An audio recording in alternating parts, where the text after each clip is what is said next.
Information టెక్నాలజీలో టాప్గా ఉన్న హైదరాబాద్ పౌరుల్లో మానసిక ఆరోగ్యం తగ్గినట్లు the mental state of the world report 2024 వెల్లడించింది.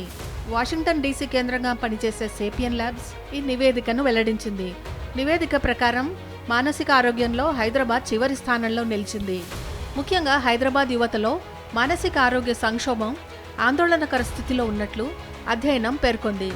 మానసిక ఆరోగ్య సూచికలో హైదరాబాద్ కేవలం 58.3 పాయింట్లు మాత్రమే సాధించింది. ఇది సగటు స్కోర్ 63 కంటే తక్కువ. ఈ జాబితాలో చివరి నుంచి రెండో స్థానంలో ఢిల్లీ 54.4 పాయింట్లతో నిలిచింది. 18 నుంచి 50 ఏళ్లు పైబడిన 75,000 మందిపై నిర్వహించిన సర్వే ఆధారంగా ఈ నివేదికను తయారు చేశారు.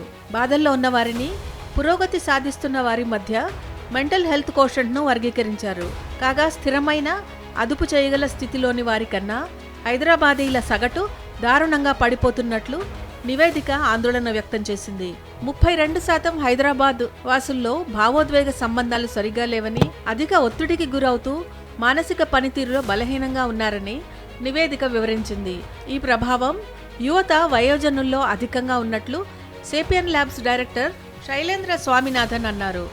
యువతలో మానసిక ఆరోగ్యం సరిగా లేకపోవడానికి అనేక కారణాలని తెలిపారు. సామాజిక సంబంధాలు లేకపోవడం, స్మార్ట్ ఫోన్ అధిక వినియోగం వీటిలో ప్రధానమైనవని అన్నారు. స్మార్ట్ ఫోన్ల అధిక వినియోగం వల్ల చిన్న వయసులోనే విచారం, ఆందోళన, దూకుడు వంటి సమస్యలకు గురవుతున్నారని చెప్పారు. స్మార్ట్ ఫోన్లను ఎక్కువగా చూడటం వల్ల నిద్రలేమి, ఆహారపు అలవాట్లలో మార్పులు, మొత్తంగా ఆరోగ్యం పాడవుతున్నట్లు చెప్పారు. ఇక ఆహార పదార్థాల్లో కలిసే పురుగు మందులు, మైక్రోప్లాస్టిక్స్ కూడా మెదడు అభివృద్ధిని దెబ్బతీస్తున్నాయని నివేదిక వెల్లడించింది.